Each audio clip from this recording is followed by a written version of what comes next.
Wow, you know, it's finally here. It's Saturday, and the weather's a little miserable today, but we'll take it. People are showing up, all the boats, and it's cool. It's the 24. So it's a 24-hour relay paddle. It's not a race. It's an event. Thank you for being here. This doesn't work without all you guys saying yes, and it's pretty fantastic to be part of this community and part of what we got going on. It's also really cool to know that 26 places around the United States and Canada are doing this exact same thing today. And each of those cities has multiple teams. Cancer isn't choosy, and it's for everybody. So many teams filled with young kids, adults, grandmas, grandpas, and diversity of craft. We have stand-up, I-prone paddle, we have OC, outrigger canoes. The whole purpose of it is to kind of bring people together and to do what they love. I'm kind of amped up by today's events because this is important to us, and it's just exciting. It's nice to be back on the water too and be surrounded by so many people and friends.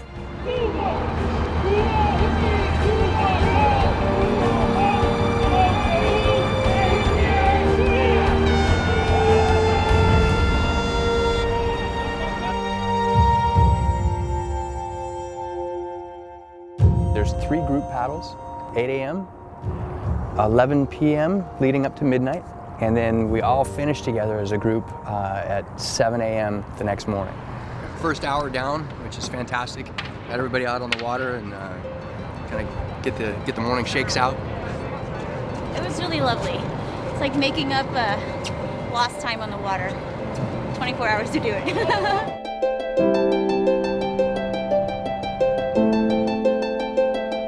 After that first initial group paddle, it breaks down into pairs. So you have you and your buddy. You paddle for an hour, you come back, you tag in the next pair, and away they go.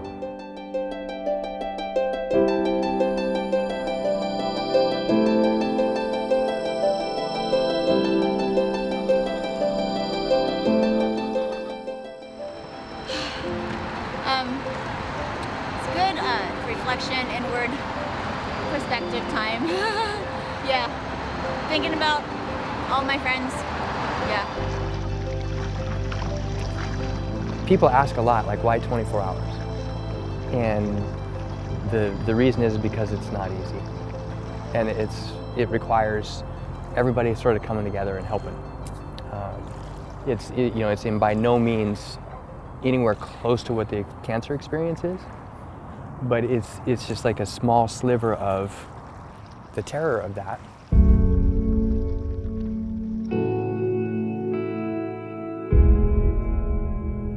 In 2013, my wife was diagnosed with breast cancer.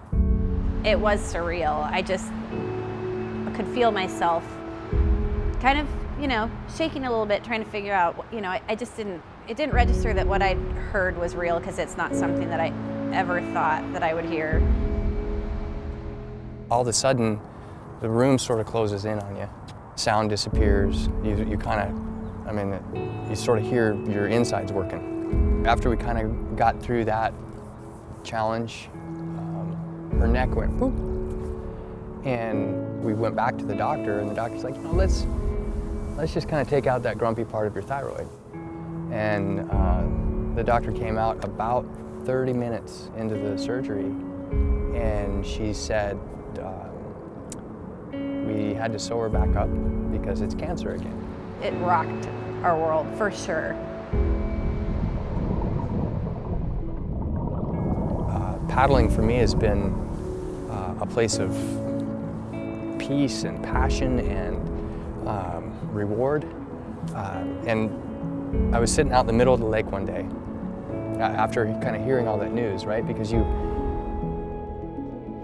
when someone says the word cancer, you're sitting on the other end of that word. And the only way I can describe it is, remember when you were a little kid and you would go down to the bottom of a pool and you'd be down there with your friends or whatever, and you'd play that game where like everybody would scream, right? Where you're like just screaming your guts out. And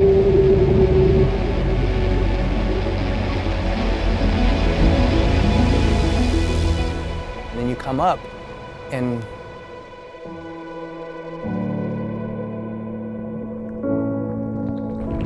no one heard anything. And it's tough, you know, it's really difficult. And so being out on the water and paddling that day, I tried to figure out if there was a way to help people and to help families who were going through something similar. You ready? Before he goes. Boom. Boom. Yeah, buddy. You're two. I love it. Right on, you guys. Thank you. Thank you very much. There are wonderful organizations out there that do incredible things. There was one place where I felt like that felt a little neglected, and that was at that moment when cancer enters the conversation. 1, 2, 3, 4. Well, when we found out the kids all had the flu, and then he never kicked his fever. And the fever never went away completely. He just started limping all the time. I go right. Want to go right? Okay. People kept talking, and you don't really register everything that they're saying because it's just like, wow. You're numb from the situation. Never thought that would be our family. When you first get diagnosed, there's a lot of talk. And at that moment, you're not thinking about victory laps or cures or anything like that. You're thinking about, is this gonna kill me?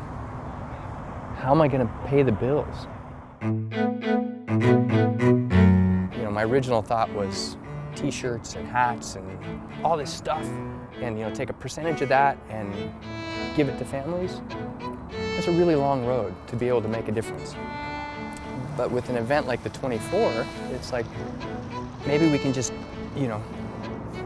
go crazy for 24 hours and raise as much as we can and then help on a bigger scale. Starting to get dark. Starting to get a little tired. It's this is when things sort of shift over. I think the adrenaline is kind of wearing off. I haven't had coffee yet, though. Okay, this is paddle number 5, I think. And we're past halfway. The way that we do it is we take $1,000, put it in an envelope, and we make sure that it finds these families who need it. It's like an opportunity to be normal again for just half a second. Pay an extra bill, go to the movies, put gas in the car, things like that. Our first year we ended up, our goal was to raise $5,000, and we ended up raising $7,000. The second year we ended up raising $45,000. The third year we had 22 cities, and collectively as a group it was $152,000. With each of these cities, the money stays in that community. When we found this envelope full of cash, everybody was starving, and I think that we had a number of meals that people had donated, but they're like all in the freezer, and some of them, the kids are like, oh, I don't want to eat that, that's weird or whatever. And I was like, let's order pizza. And that's what it brings, it brings just a little bit of normalcy of like, you know what, things are, rough right now, rough waters, but hey, we're with you, we support you. Jonas has been in remission for 1 year, and that's just fantastic for us. But we also know that there's other families that are in different place. Cancer has this unfortunate statistic of 1 in 3 people. And so, sadly, it's not difficult to find somebody who needs it.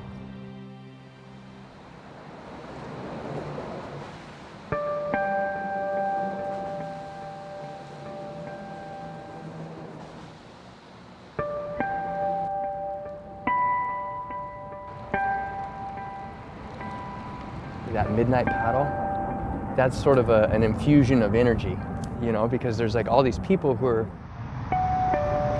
they're excited to be out and participating and, like this lights up. I think it was serendipitous that we paddled last year with Team Bellingham. And it was like midnight, it was super cold. And then I remember that was last April, and then end of May, Q got his diagnosis, and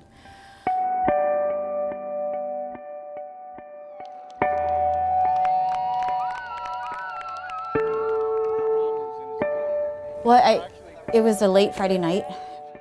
We were sitting in a small corner room in the ER of Everett Hospital, and I heard the word leukemia.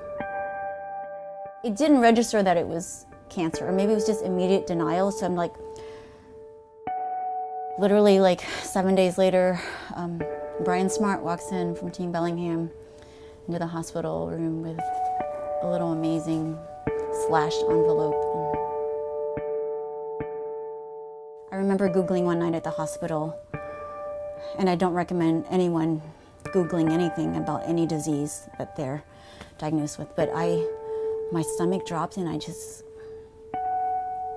I got really scared, and I panicked. And I think that was a moment.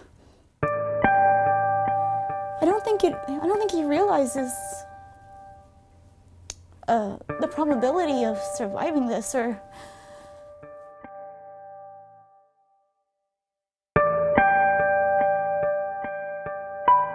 This is the most rewarding and heartbreaking thing all at the same time. There's some tough realities. The first year, those 7 envelopes that we gave out, 6 of those people passed away. You know, I think sometimes you get so focused on high-fiving and all of that you maybe forget a little bit about why you're there. And people really do need help. And this isn't messing around. This isn't a walk in the park for anybody. It's cancer scares people for a reason.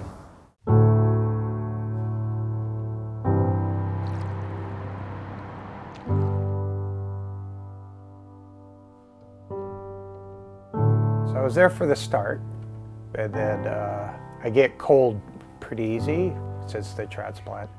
So in my case, I got a double cord blood stem cell transplant. So from two different little girls. I lucked out. That's it. I really lucked out. And I've had Tron supporting me through this whole thing.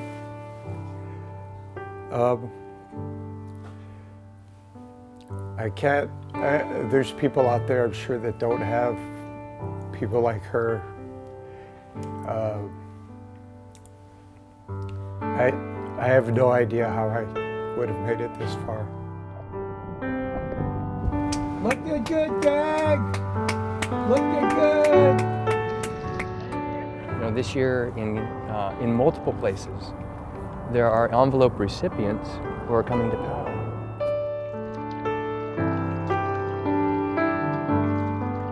For us, it's so meaningful and so important. And I know Q was a little worried about me doing this, running myself ragged and burning out, but that's just who I am. I feel like we had to do this. This is just meaningful to us. It would be amazing if this idea sparked that kind of interest and desire in here for other folks. All right, let's say we do this, huh? I don't know what it is, but there's something about the water and the type of heart it attracts. All these guys, it's all donation, it's all free. Everybody's just giving and giving and giving, and nobody's getting a thing in return except for the satisfaction of helping other people. It's like the bat signal. Troy puts a call out, and all paddlers from all walks of life come out of the woodwork from everywhere. They do, or they'll go paddling in the mornings and pass the hat around and pop up with $400 or something to pass on the Santa paddle they've done. Somehow that's turned into people just coming and helping out. I mean, yeah. it shows kind of the passion that Troy has. You know, it takes somebody to be pushing and driving and organizing, and he's the perfect person. Ding ding. Let's call that 24 hours. It's been a tremendous 24 hours. You know, surrounded by good people and friends, and we got people coming down to, you know, cheer us on, to bring us in. I mean, the support, I mean, I can't even begin to tell you how important that's been. It touches, I think, the people that are doing it as much, if not more, than the people that they're raising money for.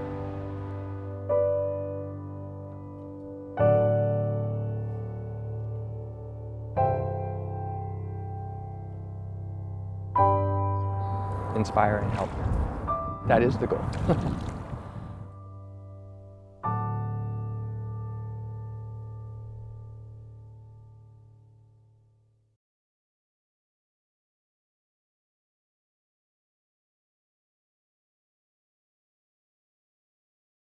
Watch CityStream Thursday nights at 7 on the Seattle channel, or get video on demand and podcasts anytime at seattlechannel.org.